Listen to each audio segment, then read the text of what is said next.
Hi, Gordon here. I previously posted a video on how to change the Serpentine belt on a 98 Mercedes C230, and I kind of briefly mentioned a 99 and a 2000. Well, the 99 that I have has gotten to the point where it needs replaced, and so I'm going to replace the Serpentine belts. But from the 98 model to the 99 model, they switched to two belts, and they went to a mechanical fan instead of an electrical cooling fan. So it's and it's a little closer to the front of the radiator, so it's a little more difficult. So I'm going to walk you through, I'm going to step you through the process of replacing those. You have to take the first one off, the front one off first, and then the back one off, and then replace the back one, and then replace the front one. So I'm going to walk you through that process. For me, it's easier to work at the front belt from the bottom. They recommend you take the fan off with the viscous clutch and a couple special tools, and you take the fan shroud off. But if you're good at it, you don't have to do that. So I'm going to walk you through that, step you through that process. The first thing we need to do is get underneath the car and remove the kick plate that's down underneath the car. And so each of us, on these older vehicles, we each have challenges. It turns out that under here, the bolts that are in here are not the standard size that came with it. Over the years, the bolts that were in there were lost or they fell out, and so the ones that were replaced are not the standard size. So yours might be different, but I'm going to take the two out here, and then in the back there's two, in the very back there's two, and then on some of them there's a little tab right here that holds this up. On some of the kick plates there's a tab right here that holds them up. Mine have broken off. There's a tab on either side, so I'm going to go ahead and loosen those and take this kick plate off and or this drip pan, and then we'll go from there. Okay, one of the first things you want to do is jack the car up. So what I do is I use the jack, and you put it right there in the brace, right between, as close in the middle as you can between these two holes, and then you jack it up far enough that you can get a jack stand underneath it. I have a jack stand here, a real secure one, and one here, and they're on the same height. And so now what I'm going to do is I'm going to lower the car down on them. Now this jack tends to push the car back as things get lowered. So I put those kind of towards the back of the hole, and I'm going to lower this car down real slow here. So I just let the pressure off this hydraulic, and you see that it just sets the car down in. Now that there's some space between here, you can see that the car is now being supported by these jack stands. So you want to make sure that I'm out from under the car, and I'm just making sure that all four are on the ground and that it's secure. Just check over here and make sure that it's secure before you get underneath it. Now, I showed you before that I took the kick plate off of here, so the kick plate's off.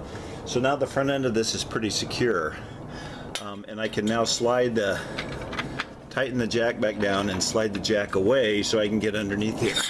So you can see that the tensioner pulley that we need to get to is right there, and it's easier to get to underneath. It's getting out of focus right now, but it's easier to get to when you're underneath the car, and you want to push that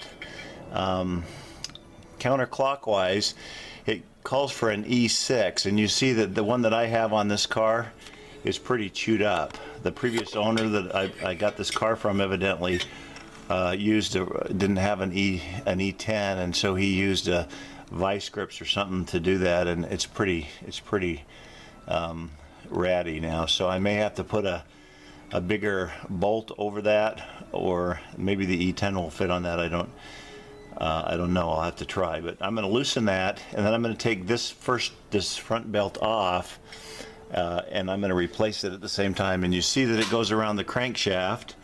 There's the crankshaft, and then it goes up around the idler pulley, and then it comes over here, and I think that is either that could be the turbo that it goes around, and then it goes back up, and there's a tensioner, and then it goes back to the crankshaft. So it's a real short one, and it also connects here to this alternator right down here below. So alternator, and I think it's the compressor, with a K, the supercharger, and then it goes back around. So I'm going to try to put a bolt on that and try to get it to, you know, an E10 socket, and see if I can get it to come loose. Sorry it's not focused here, but anyway.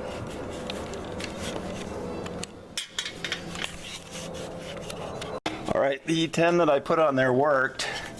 It fit on kind of weird. It was kind of weird, but it fit on, and it loosened it enough that I could slip the belt off of the alternator pulley, and so now I can take that front belt off. Okay, I got the belt off, and you can see that it's in pretty good shape, but as long as I'm doing this, there is some cracks in it. As long as I'm doing this, I bought a replacement one. There's some chips on this one and stuff, so I figure as long as I'm doing it for another 25 bucks, I might as well replace both of them. So I took the front one's off, and now I'm going to use the idler pulley E10 to take the back one off, and you use that from the top, and the idler pulley for the top is right there, and you just mount this on there, and you go counterclockwise and loosen the belt. And so I'm going to take that one off. Okay, I'm taking this one off. Let me switch the camera around so you can see me. Okay, I'm taking this one off. Now, the book recommends that you take the fan off, and some special tools are required to do that, or the viscous clutch, and then the fan shroud. But if you're careful, you can slide the belt around. You take the front belt off, you can slide the back belt off around the fan, and it'll slide off real carefully, and then you can undo it from around the crankshaft and around the others. And so now I'm going to just pull that one out.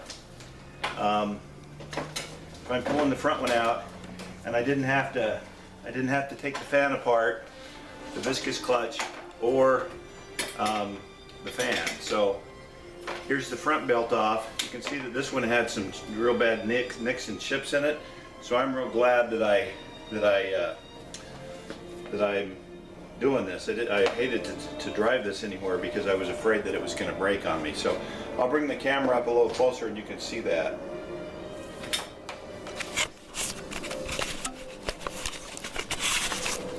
Okay, so you can see that on this particular belt, there's a nick right there.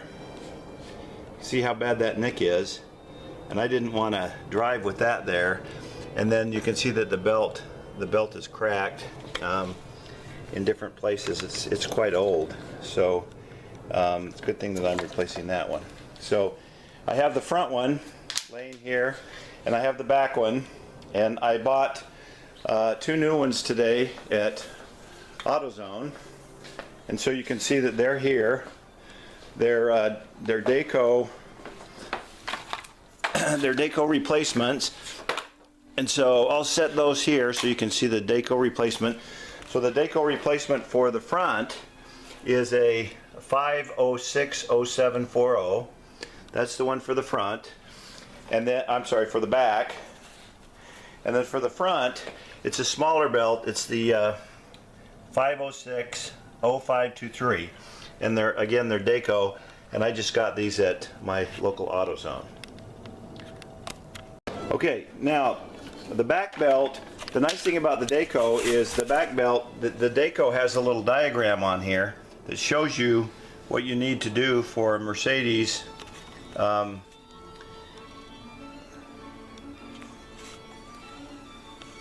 It shows you what you need to do for a Mercedes 2.3 liter engine and the routing that it goes. So it goes all the way over all of the top ones, and then it comes under to the crankshaft, and then it goes around the idler pulley, and then the tensioner, and back around all the other stuff. So we're going to wrap it back that way. If you didn't know how to do it, a good thing that I showed on the other one is to take a photo of it, and then put it back together the way the photo shows. So what I was talking about was, this is the fan shroud right here, and here's the fan, and there's enough space in there that if you're real careful, you can weave the new belt around that, and you don't have to take that all off. So I'm going to set the camera back over here.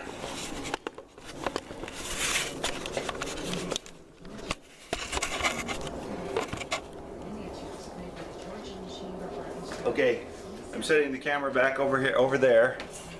Sorry about that.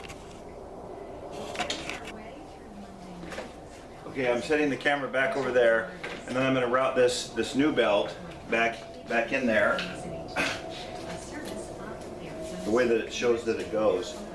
So if you take it and you're real careful, you can weave it around the fan. Just be careful not to nick it. Of course, it's a plastic fan, so you're not going to nick it at all. And so I'm going to wrap it around here, and there it is. It came out the fan, and it's ready to go. So I'm going to put that around the bottom, and then I'm going to wrap it around as the diagram shows. So we're going to cut, and then I'm going to wrap it back around.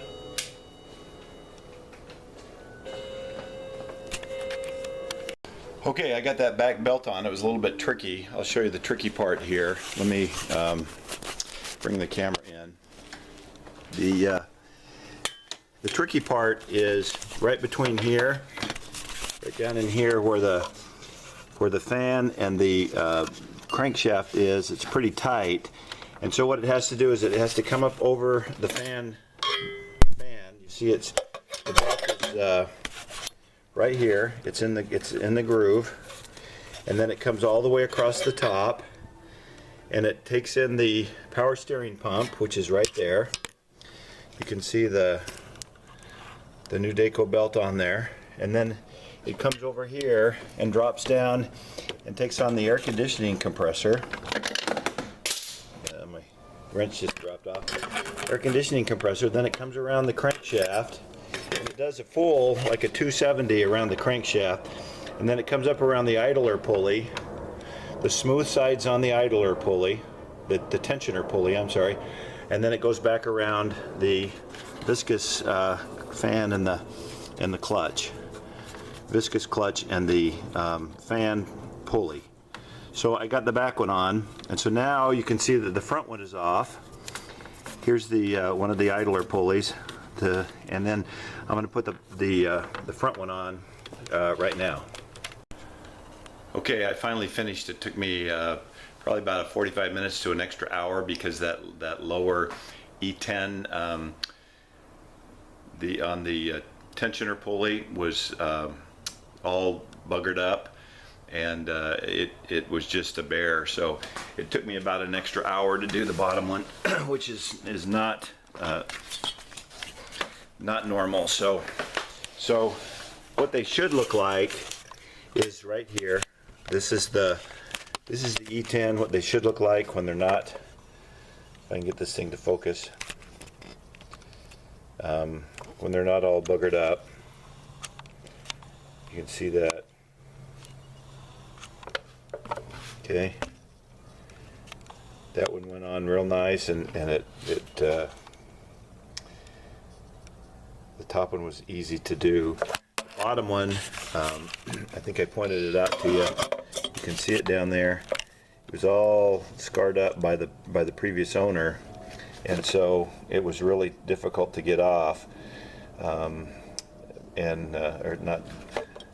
It was really difficult to get something on there that I could pry it to get the tensioner to release enough so that I could put the belt on. But you can see that the new belt's on now, on the front, and now I got a new belt on the back as well, and they're both in place. So what I'm going to do is put the kick plate or the grip pan back on the bottom of it, let it down off the jack stands, and then I'll start it up and you can hear it run. Watch it run. I started the car up, and you can see now that we have the new both belts are in and operational. The front one is down here, working fine, and then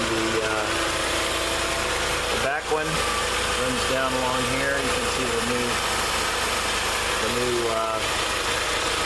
writing on it flash by every now and then, so we're good. Mission accomplished.